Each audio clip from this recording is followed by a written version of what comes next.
जब हमें अपने आने वाली पीढ़ियों का भविष्य निर्धारित करना है, ये बांध एक तरफ हमारे अस्तित्व का सवाल है, हमारे आने वाली पीढ़ियों का भविष्य सुरक्षित करने का सवाल है, वहीं दूसरी तरफ इस बांध के माध्यम से कुछ उद्योगपति और नेता अपनी पीढ़ियों का भविष्य संवारना चाहते हैं।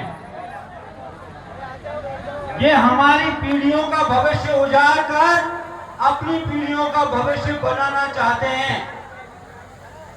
ये बात मैं कोई हवा में नहीं कह रहा। अब तक देश में जितने बांध बने हैं, जितने बड़े बांध बने हैं, उनसे किसका लाभ हुआ है, किसका लाभ हुआ है, इसका आंकड़ों के आधार पर अध्ययन करना पड़ेगा। क्योंकि हम अगर सिर्फ भाषणबाजी करेंगे कुछ निकलेगा नहीं। ये एक ऐसा समय है जब हमारे पास में तय करने का मौका है कि हम क्या फैसला लेते हैं।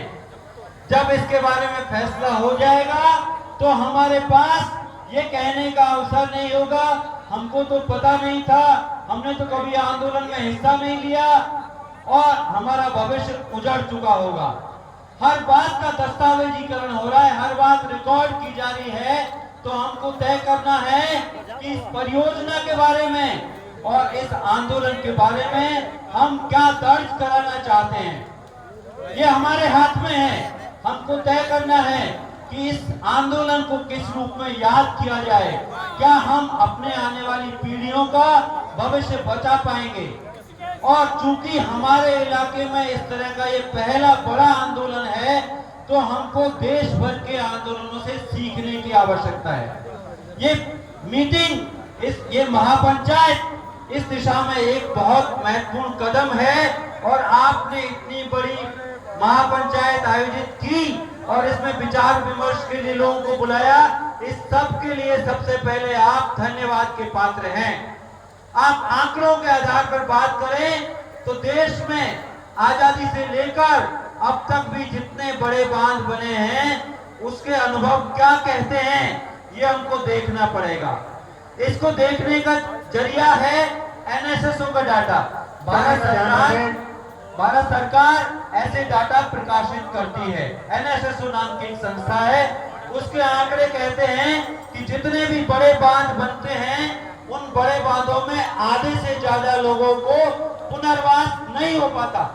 वो जो विस्थापित होते हैं वो विस्थापित ही रह जाते हैं। बहुत कम लोगों को मुआवजा मिल पाता है, और जो मुआवजा मिलता है वो आधा अधूरा मिलता है। आप सोचिए, वो कोशिश करेंगे कि आपके बीच में फूट डल जाए, कुछ लोगों को लालच देने की कोशिश करेंगे। आपको टूटना नहीं है, आपकी एकता ही इस आंदोलन की मजबूती है। आपको देखना है कि ये मेरे निजी हित और निजी नुकसान की बात नहीं है, ये पूरे 76 गांवों को और उनकी आने वाली पीढ़ियों को बचाने का सवाल है। अगर आपको इस जगह से उजाड़ दिया गया तो आप कल्पना करके देखिए आप रहेंगे कहां पे। क्या अपने गांव के बिना, क्या अपने खेत के बिना आप अपनी कल्पना कर सकते हैं? अपनी भविष्य की पीढ़ियों की कल्पना कर सकते हैं? मैं सोचता हूं नहीं कर सकते। इसलिए मैं कहूंगा कि हम किसी भी कीमत पर ये बांध नहीं बनने देंगे। हम लोगों को जागरूक करेंगे, गांव-गांव, घर-घर जाएंगे, सबको इस बांध की हकीकत बताएंगे, और ये एकता ही आपकी मजबूती है। मैं आपसे यही निवेदन करता हूं कि इसी तरह इस एकता को बनाए रखिए। पूरे देश की तरफ से, देश के आदिवासियों की तरफ से मैं आपके साथ में एक सॉलिडिटी दिखाना चाहता हूं कि पूरे देश के आदिवासी इस लड़ाई में आपके साथ खड़े हुए हैं। जिस दिन आप कहेंगे कि पूरे देश के आदिवासी हमारे साथ आए, पूरे देश के बुद्धिजीवी हमारे साथ आए, वो आपके साथ खड़े हुए हैं, हमेशा आपके साथ में आकर खड़े होने के लिए तैयार हैं। बस आप अपनी एकता को मत टूटने देना, इसी तरह से एकता बनाए रखना। ये सिर्फ 76 गांव की बात नहीं है, ये सही और गलत के बीच में चुनने का समय है। हमको सच के साथ खड़े होना है, हमें संघर्ष के साथ खड़े होना है, हमें अपनी विरासत के साथ खड़े होना है। जिन राज्यों में लोग विस्थापित हुए हैं वो शहरों में दिहाड़ी मजदूरी के अलावा कुछ नहीं कर पा रहे।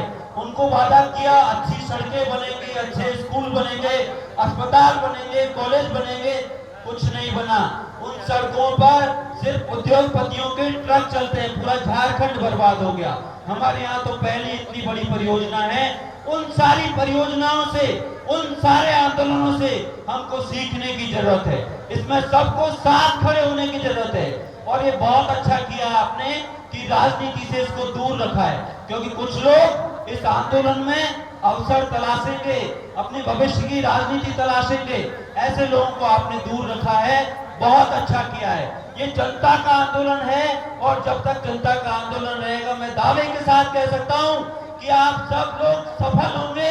कोई एक ईंट भी वहां पर नहीं लगा पाएगा। आपने मुझे इसमें शामिल होने का मौका दिया, बहुत बहुत धन्यवाद। जिंदाबाद।